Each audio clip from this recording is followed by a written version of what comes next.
Hello friends, good evening to all of you. Welcome to our channel. ఈరోజు మనం Eklavya express day 13లో భాగంగా science and technology గురించి మనం మాట్లాడుకోబోతున్నాం.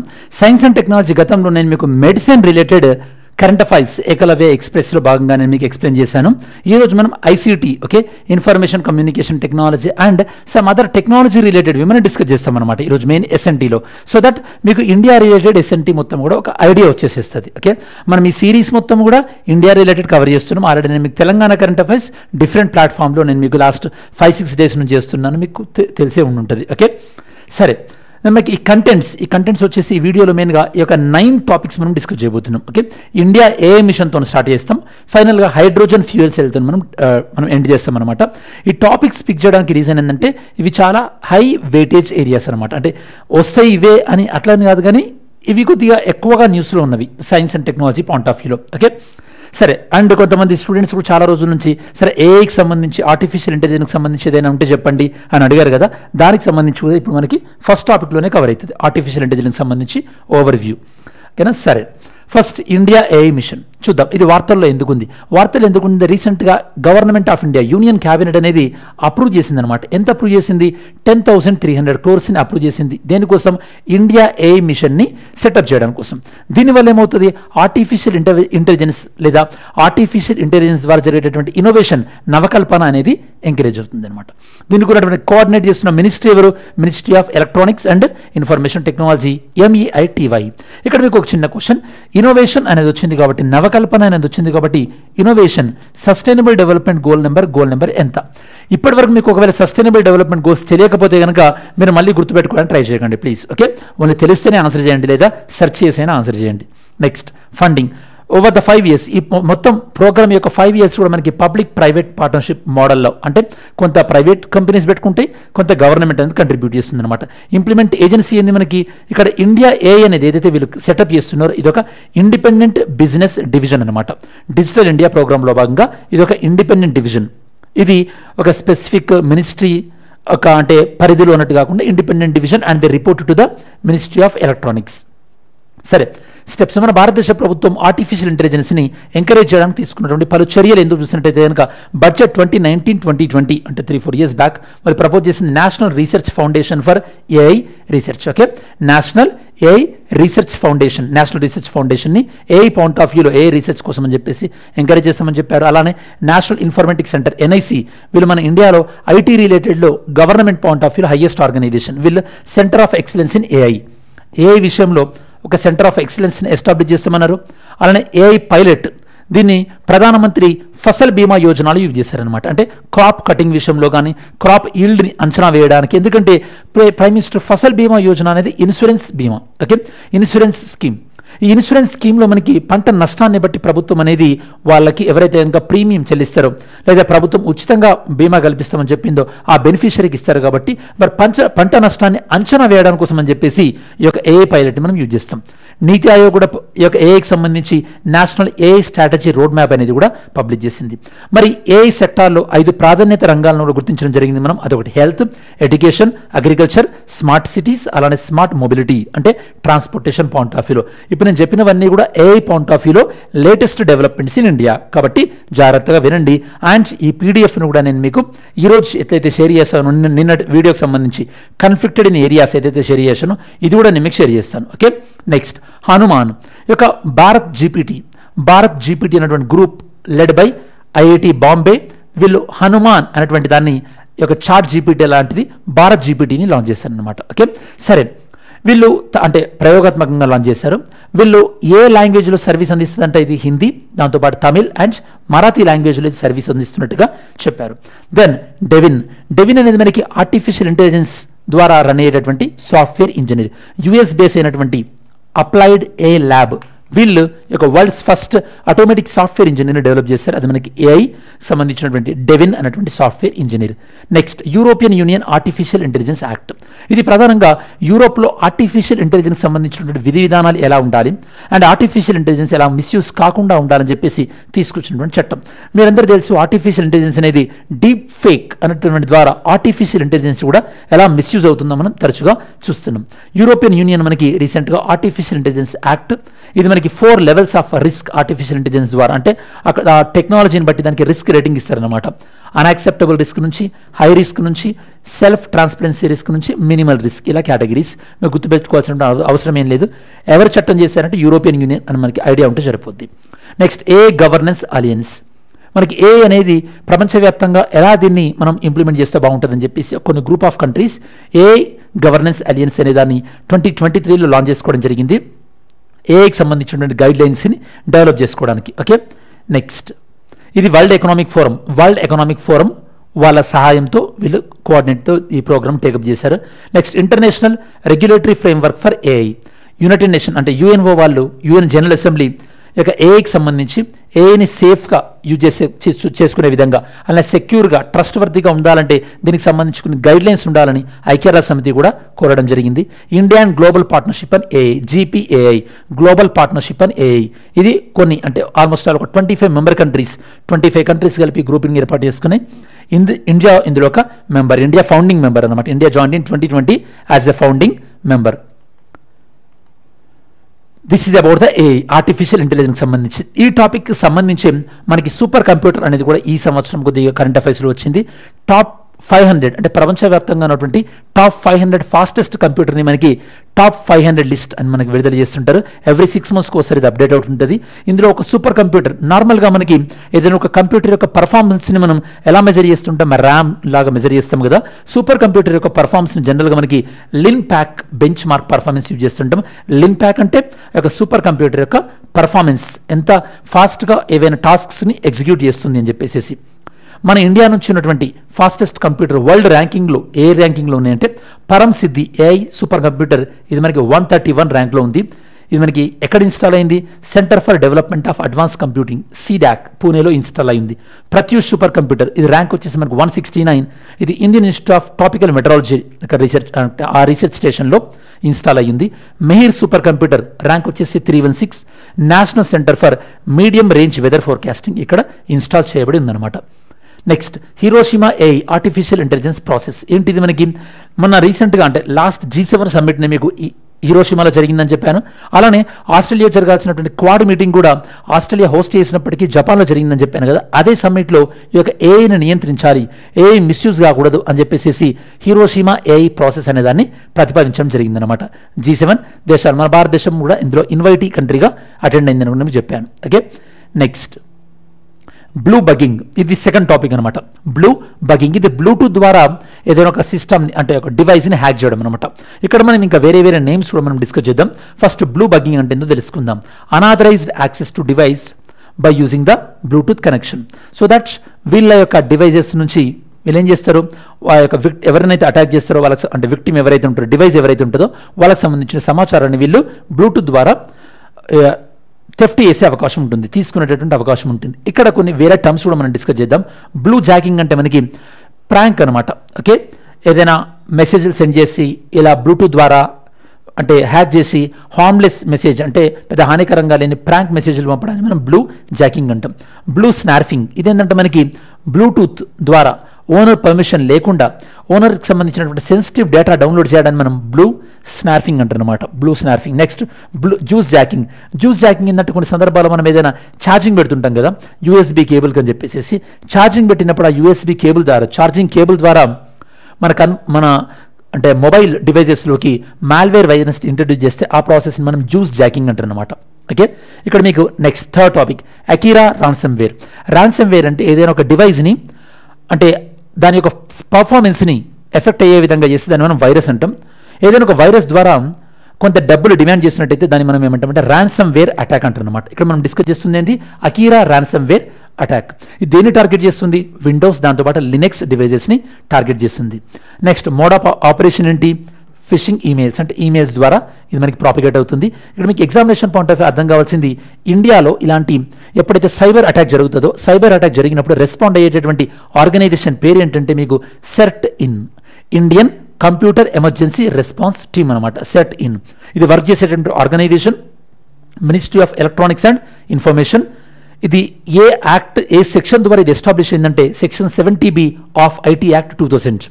So that వీళ్ళు ఏదైనా సరే అంటే లైక్ సైబర్ అటాక్ సంబంధించింది కానీ అంటే అలర్ట్స్ని ఇష్యూ చేయడం, అలానే ఎవరైనా సైబర్ అటాక్స్కి అంటే ఎక్స్పోజ్ అయినప్పుడు వాళ్ళకి హెల్ప్ చేయడం, ఇట్లాంటివి చేస్తుంటారు అనమాట CERT In organisation. Next fourth one, national automated fingerprint identification system, NAFIS. ఏంటిది అంటే ఎవరైనా సస్పెక్టెడ్ క్రిమినల్స్ పోలీసులు అరెస్ట్ చేసినప్పుడు వాళ్ళ యొక్క ఫింగర్ ప్రింట్ డేటాని ఈ యొక్క డేటాబేస్ స్టోర్ చేసి ఒక యూనిక్ 10 డిజిట్ నెంబర్ని జనరేట్ చేస్తుంది అనమాట. అంటే ఇలా ఒక వ్యక్తికి ఒక 10 డిజిట్ యూనిక్ నెంబర్ జనరేట్ అయి ఉంటుంది. వాళ్ళు వేరే దగ్గర క్రైమ్ చేసినప్పుడు ఇన్ కేస్ ఈ యొక్క ఫింగర్ ప్రింట్స్ మ్యాచ్ అయినట్టయితే కనుక వీళ్ళు ఈజీగా ఒక పర్సన్ని వీళ్ళు అరెస్ట్ చేసే అవకాశం ఉంటుంది. ఒక online finger print data system అనమాట. మళ్ళీ చెప్తున్నాను, NAFIS stands for national automated fingerprint identification system. Okay, సరే, ఇదేంటి మనకి సెర్చబుల్ డేటాబేస్. దీని ద్వారా మనకి క్రైమ్ రిలేటెడ్ ఫింగర్ ప్రింట్స్ని సెర్చ్ చేయొచ్చు. యూనిక్ ఐడి ఇస్తారని చెప్పాను కదా, ఒక 10 డిజిట్ ఉన్నటువంటి యూనిక్ ఐడి ఇస్తారు. సో దట్ దీన్ని మనం మేనేజ్ చేసేది ఎవరు? NCRB, national crime record bureau వాళ్ళు దీన్ని మేనేజ్ చేస్తారు. వీళ్ళతో at central finger print bureau న్యూఢిల్లీలో వీళ్ళు మెయింటైన్ చేస్తుంటారు అనమాట. Next trail guard AI camera. AI camera ఇది మనకి ఎందుకు దీన్ని ఇంక్లూడ్ చేసామంటే ఇది మనకి wildlife point of view use అవుతుంది అనమాట. ఫర్ ఎగ్జాంపుల్ ఈ కెమెరాలో సెట్టింగ్ ప్రకారము ఇది ఓన్లీ టైగర్స్ని మాత్రమే ఫోటో తీయాలనుకుంటే టైగర్స్ని మాత్రమే ఫోటో తీస్తుంది, రిమైనింగ్ అంటే ఆర్గానిజమ్స్ని ఫోటో తీయదనమాట. ఇలా మనం ఏదైనా ఒక ఆర్గానిజం వైల్డ్ లైఫ్లో దాని యొక్క కౌంట్ ఎలా ఉందో తెలుసుకోవడానికి ఈ ఆర్టిఫిషియల్ ఇంటెలిజెన్స్ యూజ్ చేసి మనం యూజ్ చేస్తున్నటువంటి ఈ కెమెరా పేరు మనకి ట్రయల్ గార్డ్ AI కెమెరా. ఎక్కడ దీన్ని మన వీళ్ళు ఇంప్లిమెంట్గా దీన్ని పైలట్ బేస్గా యూజ్ చేశారు? Wild life official in Madhya Pradesh వీళ్ళు ట్రయల్ గార్డ్ AI కెమెరాని టెస్ట్ చేస్తున్నారు. ఇది ఆర్టిఫిషియల్ ఇంటెలిజెన్స్ బేస్డ్ కెమెరా అనమాట. ఇది మనకి ఏ యానిమల్ని వీళ్ళు ట్రాక్ చేయాలనుకుంటున్నారు యానిమల్ని ట్రాక్ చేస్తారు. ఇది ఎక్కడ ఇన్స్టాల్ చేశారు? Kanha Pench corridor in Madhya Pradesh. So that ఇక్కడ వీళ్ళు కొన్ని యానిమల్స్ని డిటెక్ట్ చేసేటువంటి అవకాశం ఉంది. ఈవెన్ ఎవరైతే కనుక పోచర్స్ అంటే అక్రమంగా ఈ యొక్క జంతువుల్ని వేటాడి అక్రమంగా రవాణా చేస్తారో ఆ యాక్టివిటీని కూడా అరికెట్టేటటువంటి అవకాశం ఉంది. దీన్ని డెవలప్ చేసింది రిజాల్వ్ అన్నటువంటి ఒక NGO, నాన్ ప్రాఫిట్ ఆర్గనైజేషన్ దీన్ని డెవలప్ చేశారు. సో దీన్ని బట్టి మనం చెప్పొచ్చు టెక్నాలజీ అనేది ఎన్విరాన్మెంట్ దాంతోపాటు వైల్డ్ లైఫ్ ప్రొటెక్షన్ ఎలా ఉపయోగపడుతుందో మనం చెప్పొచ్చు. Sixth one, fourth industrial revolution. మీకు అర్థం కావాలంటే యాక్చువల్లీ ఇండస్ట్రియల్ రెవల్యూషన్స్ అనేవి మనకి డిఫరెంట్ స్టేజెస్ ఉంటుంది. ఫస్ట్ ఇండస్ట్రియల్ రెవల్యూషన్ మనకి స్టీమ్ ఇంజన్ ద్వారా జరిగిందనమాట. ఎప్పుడైతే మనకి మెకనైజ్డ్ ప్రొడక్షన్ జరిగిందో స్టీమ్ ఇంజన్ ద్వారా, ఇది ఫస్ట్ ఇండస్ట్రియల్ రెవల్యూషన్. సెకండ్ వచ్చేసి మనకి ఈ యొక్క ఇండస్ట్రియల్ రెవల్యూషన్ అంటే మిషన్స్ అన్నిటిని ఒక చైన్ లాగా లింక్ చేయడం ద్వారా, అంటే ఇప్పుడు మనకి టిపికల్గా కొన్ని మ్యానుఫ్యాక్చరింగ్ దాంట్లో జరుగుతుంది కదా, మాస్ అసెంబ్లీ లైన్ అనమాట. అంటే ఒక స్టెప్ దాని తర్వాత ఇంకో మిషన్ దగ్గరికి వెళ్ళి ఇంకోటి యాడ్ అవ్వడం, ఇది second industrial revolution. Third one ఏంటంటే ఆటోమేషన్, IT. అంటే ఇప్పుడు ప్రెసెంట్ ఇప్పుడు మన కార్ అసెంబ్లీలలో దాకా కానీ ఇట్లాంటివన్నీ సిస్టమ్స్ అన్నీ చాలా ప్రిసిషన్గా ఒక సిస్టమ్ ఒక మిషన్ ఇంకో మిషన్ చాలా కోఆర్డినేటెడ్గా వర్క్ చేస్తుంది కదా, ఇది థర్డ్ వన్. ఫోర్త్ వన్ ఏంటంటే మనకి స్మార్ట్ టెక్నాలజీ, బిగ్ డేటా ఉపయోగించి కానీ ఆర్టిఫిషియల్ ఇంటెలిజెన్స్ ఉపయోగించి కానీ దీన్ని మనకి ఫోర్త్ ఇండస్ట్రియల్ రెవల్యూషన్. నేను మీకు వాళ్ళు తెలంగాణ కరెంట్ అఫైర్స్లో చెప్పాను. తెలంగాణ ప్రభుత్వం యొక్క centre for fourth industrial revolution రెండవ సెంటర్ని వీళ్ళు నెలకొల్పబోతున్నారు, సెటప్ చేయబోతున్నారు. ఫస్ట్ సెంటర్ వచ్చేసి మనకి గత ప్రభుత్వంలో వీళ్ళు సెటప్ చేశారు. అది మనకి ఈ యొక్క అర్బన్ ప్లానింగ్ దాంతోపాటు మొబిలిటీ ట్రాన్స్పోర్టేషన్ పాయింట్ ఆఫ్ వ్యూలో. సెకండ్ వచ్చేసి లైఫ్ సైన్సెస్ విషయంలో వీళ్ళు సెట్ చేయబోతున్నారు అనమాట. ఇది మనకి బయో ఏషియా 2025లో లాంచ్ చేస్తామని చెప్పేసి మన బయో ఏషియా 2024లో ప్రకటించారు. ఫోర్త్ ఇండస్ట్రియల్ రెవల్యూషన్ మెయిన్గా దేనిపైన డిపెండ్ అయి ఉంటుందో నేను చెప్పాను. Smart factories, cyber physical systems, దాంతోపాటు ఈ యొక్క మనకి artificial intelligence. Fourth industrial revolution వర్డ్ని కాయిన్ చేసింది ఎవరంటే Klaus Schwab, founder of WEF. Okay, so తను ఈ యొక్క ఫోర్త్ ఇండస్ట్రియల్ రెవల్యూషన్ వర్డ్ని కాయిన్ చేయడం జరిగింది. ఈ యొక్క ఫోర్త్ ఇండస్ట్రియల్ రెవల్యూషన్లో మన ఇండియా పాయింట్ ఆఫ్ వ్యూ ఏం జరగబోతుందంటే centre for fourth industrial revolution India మనకి ఒక వరల్డ్ ఎకనామిక్ ఫోరం వాళ్ళకి, దాంతోపాటు మహారాష్ట్ర గవర్నమెంట్ అలానే నీతి ఆయోగ్ కోఆర్డినేట్ చేస్తూ ఒకటి సెటప్ చేయబోతున్నారు. అలానే ఎడ్యుకేషన్ 4.0 అన్నది యూనిసెఫ్ టేకప్ చేసింది. దాంతోపాటు first cancer care in Meghalaya, ఈ క్యాన్సర్ ట్రీట్మెంట్లో ఫోర్త్ ఇండస్ట్రియలైజేషన్ ద్వారా లైక్ ఆర్టిఫిషియల్ ఇంటెలిజెన్స్ యూజ్ చేసి క్యాన్సర్ ట్రీట్మెంట్ చేశారు. ఇదొక మనకి fourth industrial revolution application. Smart advanced manufacturing and rapid transformation hub Samarth Udyog Bharat 4.0. ఇది మనకి మినిస్ట్రీ ఆఫ్ హెవీ ఇండస్ట్రీ వాళ్ళు artificial intelligence fourth industrialization use చేసినటువంటి అప్లికేషన్. ఇవన్నీ కూడా మనకి fourth industrialization various applications. Okay, మనకు ఒక శాంపుల్ క్వశ్చన్ కూడా చూడొచ్చు. With reference to web 3.0 consider the following statement. ఇది మనకి వెబ్ 3.0, వెబ్ 4.0, ఇప్పుడు మనకి వెబ్ 5.0 రాబోతుంది. ఇంట్రెస్ట్ ఉన్న స్టూడెంట్ తెలుసుకోవచ్చు. వెబ్ 3.0కి సంబంధించినటువంటి ఏంటంటే మనకి స్టేట్మెంట్స్ అంటే ఈ 3 స్టేట్మెంట్స్ లైక్ వెబ్ 3.0 టెక్నాలజీ ఏం చేస్తుంది, people to control their own data, వాళ్ళ యొక్క ఓన్ డేటాని కంట్రోల్ చేసుకునే అవకాశం ఉంటుంది. అలానే బ్లాక్ చైన్ టెక్నాలజీ, దాంతోపాటు ఈ యొక్క వెబ్ 3.0 అనేది పీపుల్ అందరు కలెక్టివ్గా యూజ్ చేసుకునేటువంటి అవకాశం ఉంటుంది రాదర్ దెన్ ఒక కార్పొరేషన్ కంట్రోల్లో ఉండే కన్నా. మీకు వెబ్స్ ఐడియా లేకపోతే ఫైన్, ఐడియా ఉంటే కనుక ఈ క్వశ్చన్ మీకు యూస్ఫుల్ అవుతుంది. Next artificial sun. మనకు ఆర్టిఫిషియల్ సన్ అర్థం కావాలంటే మనకి 2 రియాక్షన్స్ అర్థం కావాలి. ఒకటి న్యూక్లియర్ ఫ్యూజన్, న్యూక్లియర్ ఫిజన్. మనకి సన్లో జరిగేది ఫ్యూజన్, FU ఫ్యూజన్. అదే మనకి అటామిక్ రియాక్టర్లో జరిగేది fission, FI. Okay, nuclear fission. ఇందులో మనకి ఒక న్యూక్లియస్ అనేది రెండు పార్టికల్స్గా విడిపోతుంది, 2 అటమ్స్గా విడిపోతుంది అనమాట. జనరల్గా ఇది మనకి నేచర్లో జరగదు, దీన్ని మనం ఆర్టిఫిషియల్గా క్రియేట్ చేయాల్సి ఉంది. న్యూక్లియర్ ఫిజన్, ఇందులో మనకి highly radio active materials produce అవుతుంటాయి. ఈ టెక్నాలజీ జనరల్గా మనం ఎక్కడ యూజ్ చేస్తుంటాం, అటామిక్ బాంబ్లో యూజ్ చేస్తుంటాం. చాలా క్లాసిక్ కేస్ అటామిక్ బాంబు. అదే మనకు న్యూక్లియర్ ఫ్యూజన్, ఇది మనకు నేచర్లో జరుగుతుంటుంది. 2 లైటర్ ఆటమ్స్ అనేవి కలవడం వల్ల ఎనర్జీ జనరేట్ అయితే దాన్ని మనం న్యూక్లియర్ ఫ్యూజన్ అంటారు అనమాట. నేచర్లో ఎక్కడ జరుగుతుంది, మనకి స్టార్స్, దాంతోపాటు సన్, మనకి న్యూక్లియర్ ఫ్యూజన్ జరుగుతుంది. ఇక్కడ డ్యూటీరియం ఆటమ్స్ లేదా ట్రీటియం ఆటమ్స్ కంబైన్ అయిపోయి మనకి హీలియం ఆటమ్ ఫాలో అవుతుంది. దీన్ని మనం ఏదైనా డిస్ట్రక్టివ్ పర్పస్లో యూజ్ చేయాలంటే హైడ్రోజన్ బాంబ్లో ఈ టెక్నాలజీని మనం వాడచ్చు. ఆర్టిఫిషియల్ సన్ ఇక్కడ మనకి ఎవరు లాంచ్ చేశారు రీసెంట్గా, ఎవరు తయారు చేశారు రీసెంట్గా, సౌత్ కొరియా రీసెంట్గా ఈ యొక్క ఆర్టిఫిషియల్ సన్ని హైయెస్ట్ అంటే మనకి టెంపరేచర్ దాకా తీసుకెళ్లి రికార్డ్ సృష్టించారనమాట. వాళ్ళ డివైస్ పేరు KSTIR. అంటే మనకి Korea super conducting tokamak advanced research, KSTIR device. దీని ద్వారా వీళ్ళు ఈ రియాక్షన్ తీసుకొచ్చారనమాట, ఎక్స్పెరిమెంటల్ మిషన్. ఇంతకుముందు ఇదే మనకి చైనా వాళ్ళు కూడా టేకప్ చేశారు. అదర్ కంట్రీస్, చైనా చెప్పాను కదా, China experimental advanced super conducting tokamak east. ఇవి గుర్తుపెట్టుకోండి బెటర్, ఈస్ట్ చైనా, దాంతోపాటు KSTIR మనకి సౌత్ కొరియా, మళ్ళీ నార్త్ కొరియా కాదు, south Korea. Next working of artificial sun, same మనకి సన్లో ఉండేటటువంటి ఎంతైతే ఆ హీట్ ఏదైతే ఉందో, ఆ ఎనర్జీ ఏదైతే ఉందో దాన్ని కల్పించడం ద్వారా హీలియం మాలిక్యూల్స్ని ప్రొడ్యూస్ చేస్తారనమాట. Almost all around 150 million degrees temperature వరకు కూడా ఇక్కడ మనకి అంటే వీళ్ళు ప్రొవైడ్ చేస్తారు. నెక్స్ట్ ఆర్టిఫిషియల్ మూన్, చైనా వాళ్ళు ఆర్టిఫిషియల్ మూన్ క్రియేట్ చేశారు.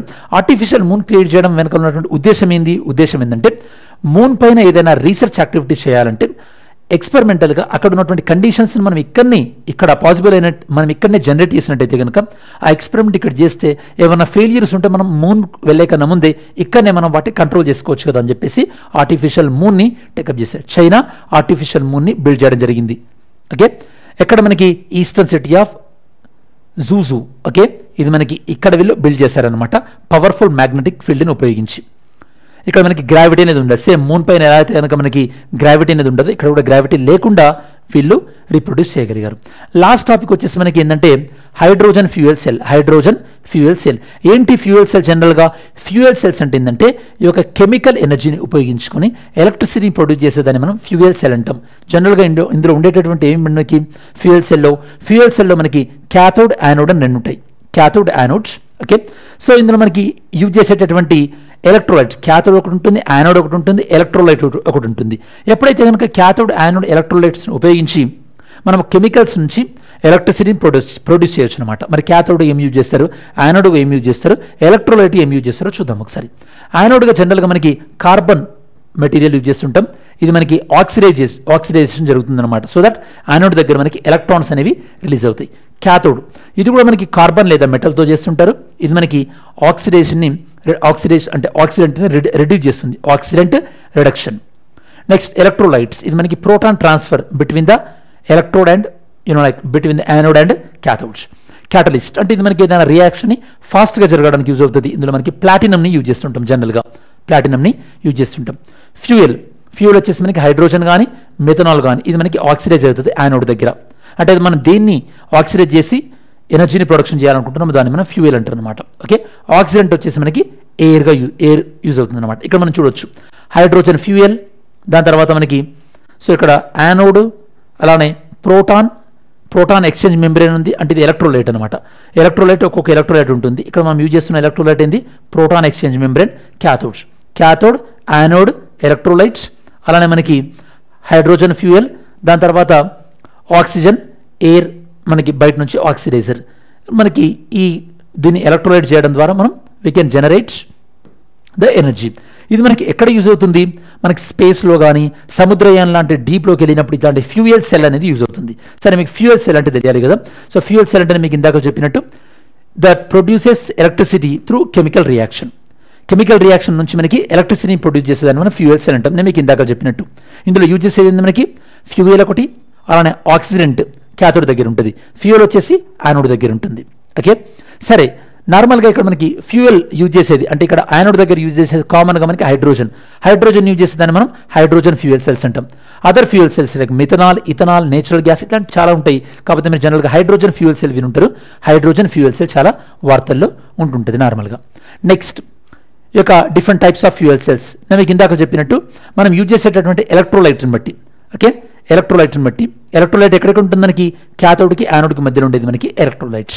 ఇందాక నేను మీకు ఫోటోలో ఎలక్ట్రోలైట్ కూడా చెప్పాను కదా, ప్రోటాన్ ఎక్స్చేంజ్ మెంబ్రెయిన్ అని. అలా మనకి కొన్ని ఎలక్ట్రోలైట్లలో polymer electrolytes membrane fuel cell అని, కొన్ని దాంట్లో సాలిడ్ ఆక్సైడ్ ఫ్యూయల్ సెల్స్ అని, ఆల్కలైన్ ఫ్యూయల్ సెల్స్ అని different types of fuel cells ఉంటాయి మనం వాడేటటువంటి ఎలక్ట్రోలైట్స్. ఇవన్నీ కూడా డిఫరెంట్ టైప్ ఆఫ్ ఎలక్ట్రోలైట్స్ అనమాట.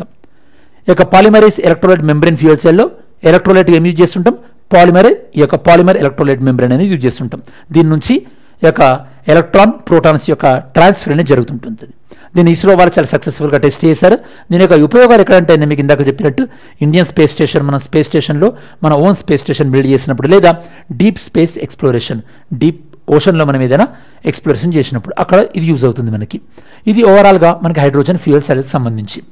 సో ఇలా మనకి ఈరోజు ఏకలవ్య ఎక్స్ప్రెస్లో భాగంగా 9 టాపిక్స్ మనం డిస్కస్ చేసాం. దేంతో స్టార్ట్ చేసాం? ఇండియా ఏ మిషన్తో స్టార్ట్ చేసి హైడ్రోజన్ ఫ్యూయల్ సెల్తోని ఎండ్ చేసాం. ఇది స్టూడెంట్స్ ఓవరాల్గా మనకి ఏకలవ్య ఎక్స్ప్రెస్ డే 13కి సంబంధించి సమగ్రమైన విశ్లేషణ. ఐ హోప్ ఈ వీడియో మీకు కొద్దిగా యూస్ఫుల్ అయింది అనుకుంటున్నాను. Thanks for watching this video. Have a great day. జై హింద్.